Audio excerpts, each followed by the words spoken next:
¿Grabando, cierto? Sí. Exigencia número 6. Escuchadme. Llamando así a toda la multitud, les dijo: oídme todos y entended. Marcos 7:14. Hablando estas cosas decía a gran voz: el que tiene oídos para oír, oiga. Lucas 8:8. 8:18. Mirad pues cómo oís. Interesante.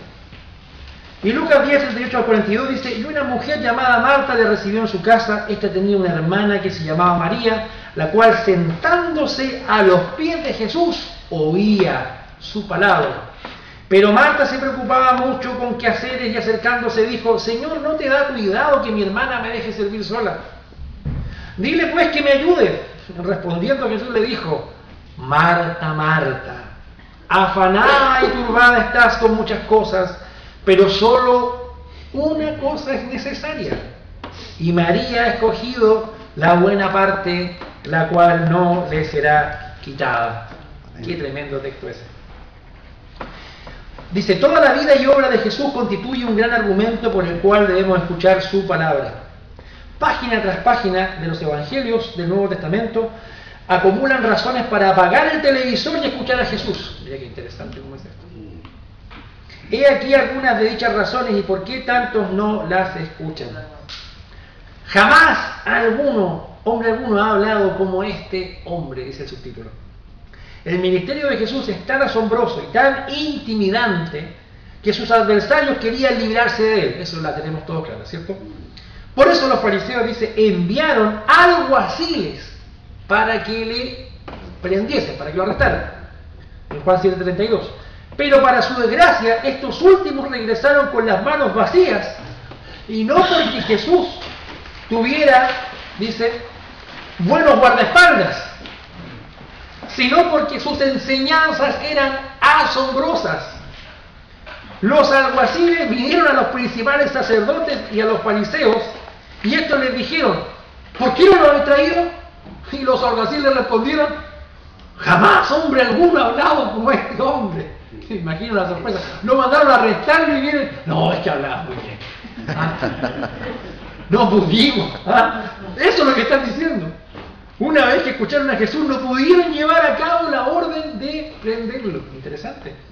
Jesús habla las propias palabras de Dios. Cuando Jesús terminó el famoso Sermón del Monte, dice, comillas, la gente se admiraba de su doctrina porque les enseñaba como quien tiene autoridad y no como los escribas. Parece que los escribas no tenían mucha autoridad. Mateo 7:28-29. Su autoridad no era uno de los rasgos de su personalidad sin ninguna técnica pedagógica. La causa es mucho más compleja. Sus palabras son portadoras de autoridad y poder, dice Jesús, porque son las palabras de Dios. Comillas, porque yo no he hablado por mi propia cuenta. El Padre que me envió, Él me dio mandamiento de lo que yo he de decir y de lo que he de hablar. Juan 12:49. Comillas. Así pues, lo que yo hablo, lo hablo como el Padre me lo ha dicho. ¿Cierto? Ahí está Juan 12:50 y compararlo con 8:28. La palabra que habéis oído no es mía, sino del Padre que me envió. Juan 14:24. Las palabras de Jesús, queridos hermanos, tienen autoridad porque cuando Él habla, Dios habla. Amén. Maravilloso. Amén. Jesús habla desde Dios Padre y como Dios Hijo. Amén. Ahora, las palabras de Jesús silencian los poderes sobrenaturales. ¿Qué es esto? Pero la autoridad de las palabras de Jesús no radica solo en el poder cautivador de la verdad revelada por Dios. Existe otra dimensión. Estas también son portadoras de la fuerza suficiente para derrotar poderes sobrenaturales. ¿A qué me refiero con esto? Una vez cuando Jesús se encontró con un hombre poseído por un demonio, lo reprendió diciendo, ¿qué dice? ¡Cállate! Y sal de él. Cuando el espíritu sacudió al hombre y salió, los presentes se asombraron y dijeron, ¿qué es esto? ¿Qué nueva doctrina es esta? ¿Con qué autoridad manda ahora a los espíritus inmundos Y lo obedecen, ese es el tema. Una cosa es mandar y la otra cosa es obedecer. Marcos 1:27. Este mismo poder de la palabra de Jesús curó la lepra, ¿cierto? Sé limpio. La sordera, ahí están los textos donde usted puede comprobar esto. La ceguera, y lo más asombroso de todo fue que con una sencilla palabra Cristo resucitó a 3 personas de entre los muertos. ¿Se acuerda? Hay 3 resurrecciones. La niña, la hija de Jairo, Talita Cumi, ¿se acuerda, niña? A ti te digo, levántate. Al joven hijo de la viuda de Naín, joven, a ti te digo, levántate. Y Lázaro, ven fuera. No levántate y anda como sale en la película, porque eso es un agregado posterior. Lázaro, ven fuera. Los muertos oyeron la voz de Dios. Amén. Ahí estábamos también nosotros. Los muertos que oímos la voz de Dios.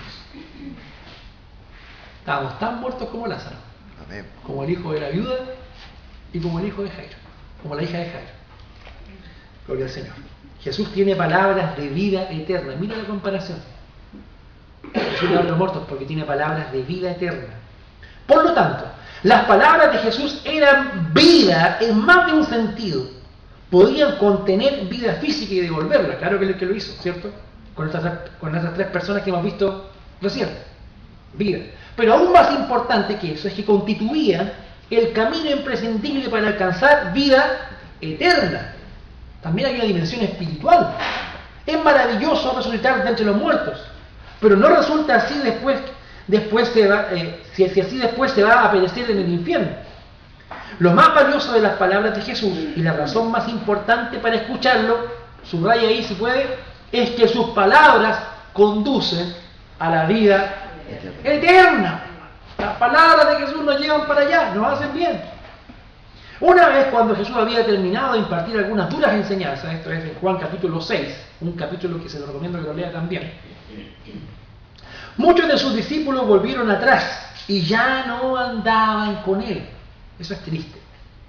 Cuando terminó de enseñar esta dura enseñanza, se fueron varios. No dice que eran pocos, dice que eran muchos.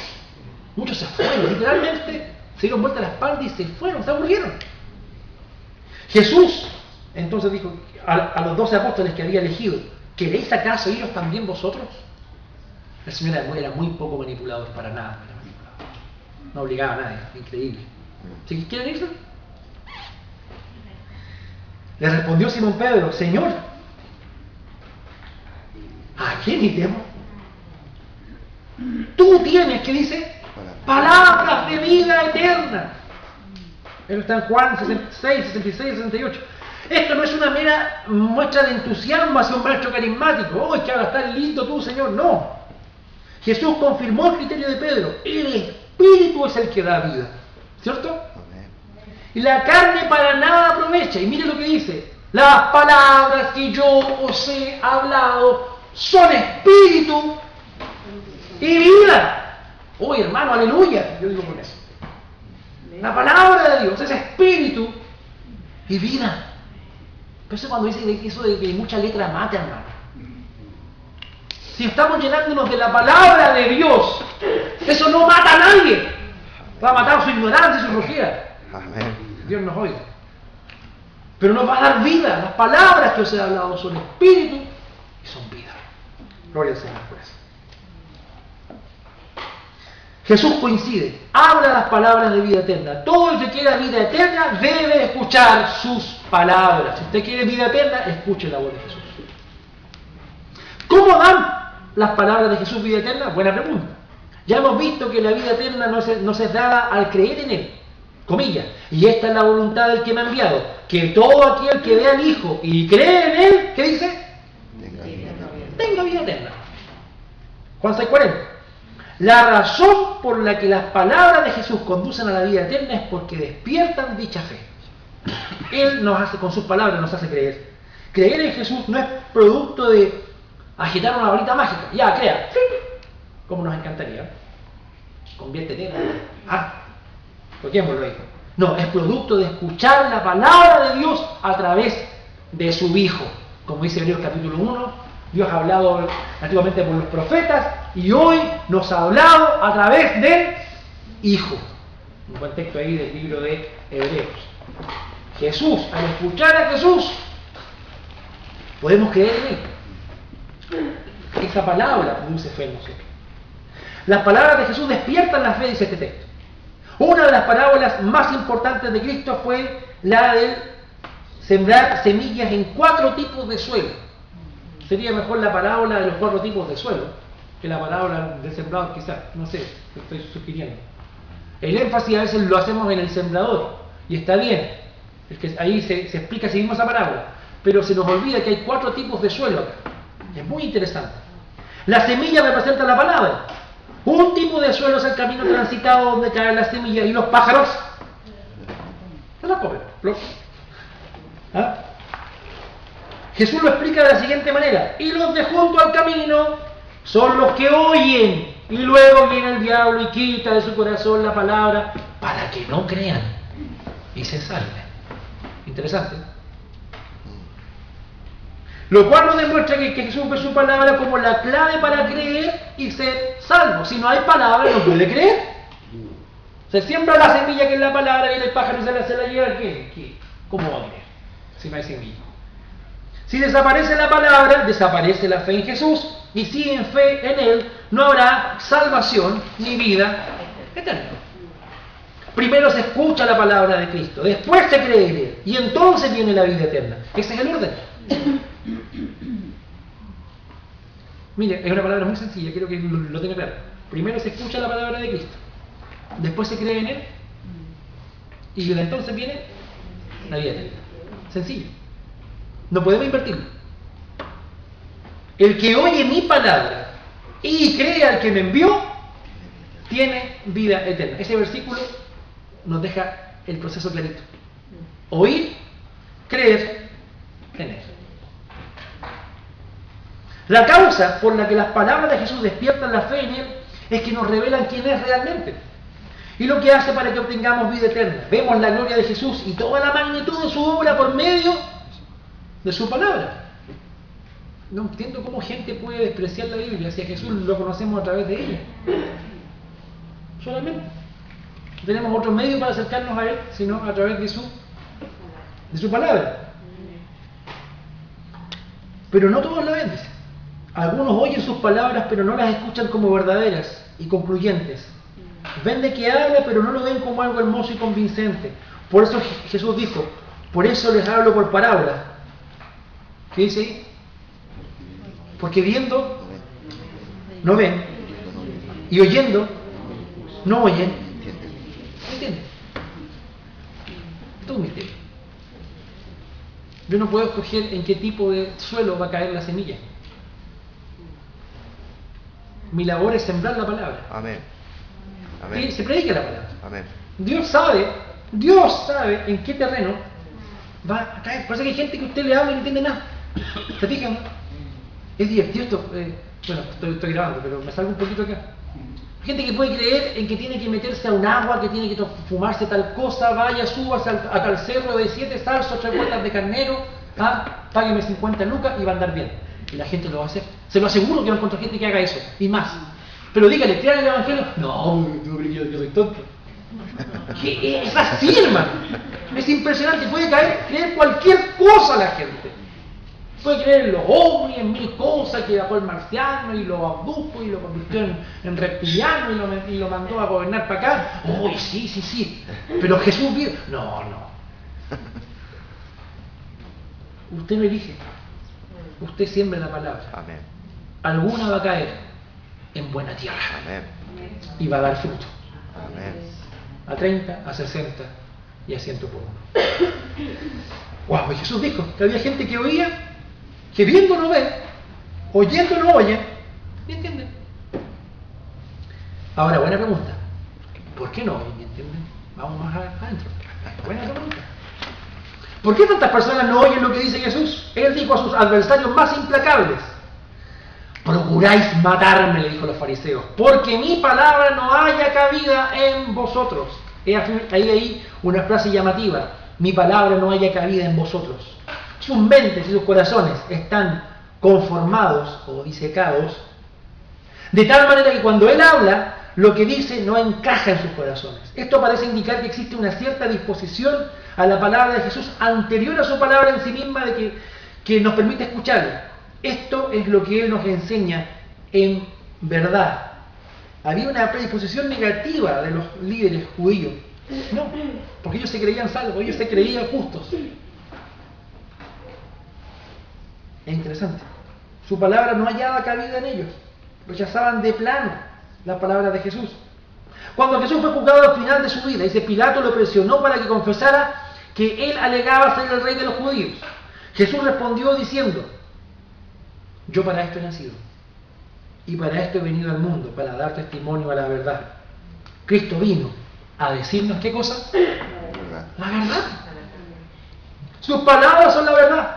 Pilato respondió con cinismo, ¿qué es la verdad? A la pregunta así como filosófica de Pilato, pero una pregunta, perdóname, no la cuenta nomás la pregunta de Pilato, se no estaba ni ahí con soltar al Señor. Pero yo creo que algo tiene que haberse confundido el hombre, ¿qué es la verdad? En otros términos, las palabras de Jesús no tenían cabida en Pilato. Por esto no le tomó con la guardia baja ni significó que Pilato había entorpecido el plan de Dios. Jesús tenía la última palabra, la decisiva acerca de Pilato. Dice, todo aquel que es de la verdad, oye mi voz. ¿Usted es de la verdad? ¿Usted es de la verdad? Va a oír la voz de Dios. Tenemos ahora otra frase llamativa. No solo, comillas, mi palabra no haya cabida en vosotros, sino también la frase aún más notable, todo aquel que es de la verdad, oye mi voz. Por una parte hay personas en cuyos corazones y mente la voz de Jesús no tiene, comillas, cabida. Y por otra hay personas que son de la verdad. Dos grupos de personas. ¿Se fijan? Ellas escuchan a Jesús, ellas sí tienen cabida para su palabra. Existe, se pudiera decir, una disposición a la verdad, a oír la voz de Jesús. Ahora su título dice, el que es de Dios, las palabras de Dios oye. Mire qué interesante. Jesús describe a estas dos clases de oyentes con otras dos frases. Si no oyen, no son de Dios. Y si oyen, son de su rebaño. Wow. A mí me mata esta descripción. Es fuerte. Así describe a los que no oyen. Comillas. El que es de Dios, las palabras de Dios oye. Por esto no las oís vosotros. ¿Qué dicen? Ay, hermano, se lo está diciendo al pueblo de Israel, a sus coterráneos judíos. Pero ¿cómo no somos de Dios si somos hijos de Abraham? Bueno, si ustedes fueran hijos de Abraham, pues si fueran hijos de Dios, me oirían. Pero como no son, no me oyen. Fuerte está. Ahora contamos con tres descripciones de los que no oyen, comillas, no tienen cabida para la palabra de Jesús, no son de la verdad, en segundo lugar, y no son de Dios. Esta revelación nos pone a pensar, significa que nuestra condición de pecadores caídos nos impide oír la verdad. Claro, pues si usted era de Dios, no éramos de Dios ninguno de nosotros. En especial si proviene de Jesús. No somos neutrales como la aguja de un metrónomo detenida en posición vertical entre la verdad y el error. No, yo estoy en el medio, hermano. No. Esperando sin apasionamiento inclinarse hacia un lado u otro. No, estábamos excesivamente inclinados hacia el egoísmo y todos los errores que le sirven de sostén. Cuando Jesús habla, a menos que Dios actúe y nos dé oídos para escuchar y ojos para ver, no habrá lugar en nosotros para las palabras de Jesús. Y esto explica por qué Jesús dijo, mire, yo te alabo, Padre, es una oración de Jesús, que está escondida en los evangelios. No nos fijamos mucho en esta oración, es una oración. Yo te alabo, Padre, Señor del cielo y de la tierra, porque escondiste estas cosas de los sabios y entendidos, mire lo que dice, y las has revelado a los niños. Sí, Padre, porque así te agradó. Todas las cosas me fueron entregadas por mi Padre, y nadie conoce quién es el Hijo, sino el Padre, ni quién es el Padre, sino el Hijo, y a quien el Hijo lo quiera revelar. Al decirlo, se volvió a sus discípulos y dijo, bienaventurados los ojos que ven lo que vosotros veis. Bienaventurado en verdad, bienaventurado por Dios. Esta capacidad de ver es obra Amén. de Dios. Amén. Usted y yo estábamos ciegos, no podíamos ver. Dios nos quitó esa venda de los ojos y podemos ver a Jesús realmente. Amén. Como deseable. Gloria a Dios por eso. Es por eso que Jesús dice que aquellos que no oyen sus palabras no son de Dios. Usted no puede hacer nada por elegir el tipo de terreno en que va a caer la semilla. Amén. Somos llamados a sembrar. Amén. ¿Nos gustaría que todos se convirtieran? Me encantaría que todos se convirtieran. Pero somos llamados a sembrar. Y esa es la siembra al voleo que se hacía en tiempo de Jesús. En el campo ya casi no se ocupa eso. El sembrador sale a sembrar con una bolsa aquí con semilla y sembrar. Y tiraban las semillas, una caía al lado de las plantas. ¿Qué iba a sembrar ahí? Nada, al lado del camino. Pero otra caía en buena tierra. Dios nos dé buena tierra. Amén. Amén. Roguemos al Señor que nos dé buena tierra. Es lo único que podemos hacer. Amén. Pero debemos sembrar, no dejar de sembrar la semilla. Porque quizá uno, no tiene cara de buena tierra. Este sí tiene cara. No importa la cara que no. Sembremos la semilla igual. Amén. Pecadores somos todos. Amén. ¿Ah? El último párrafo de la página 61. Esta es la bendición que tan urgentemente necesitamos. La bendición que Dios haga espacio en nuestro corazón para la verdad. El último párrafo. Mis ovejas oyen mi voz. Interesante. Por último, Jesús llama ovejas a todos los que tienen un lugar en sus corazones para la verdad. Comillas. Mis ovejas oyen mi voz y yo las conozco y me siguen. Por consiguiente, sabemos que somos sus ovejas. ¿Cómo? Si escuchamos su voz. Sabemos que somos sus ovejas si hay algún lugar para la verdad, para su palabra en nuestros corazones y si agradecemos lo que nos dice. Por lo tanto, lo insto en el nombre de Jesús a que escuche su palabra. Amén. Eso nos pide el autor y yo me asumo con él. Amén. Escuches la palabra de Dios. Haga como María y siéntese a sus pies. Marta estaba ahí afanada. ¿Era importante lo que hacía Marta? Sí, era importante, pero no era lo más importante. Lo que estaba haciendo María era lo más importante. No de la espalda a los mandamientos del Padre conferidos en el monte de la transfiguración. Este es mi Hijo amado en quien tengo complacencia. ¿Qué dice? A él oír. Pues. No pase por alto la misericordiosa atracción de que son portadoras las palabras. El cielo y la tierra pasarán, pero mis palabras no pasarán. No se aborrezca rechazando a quien dijo estas cosas, os he hablado, para que vuestro gozo sea cumplido. Escuche a Jesús. Y yo voy a agregar un último versículo, el que tiene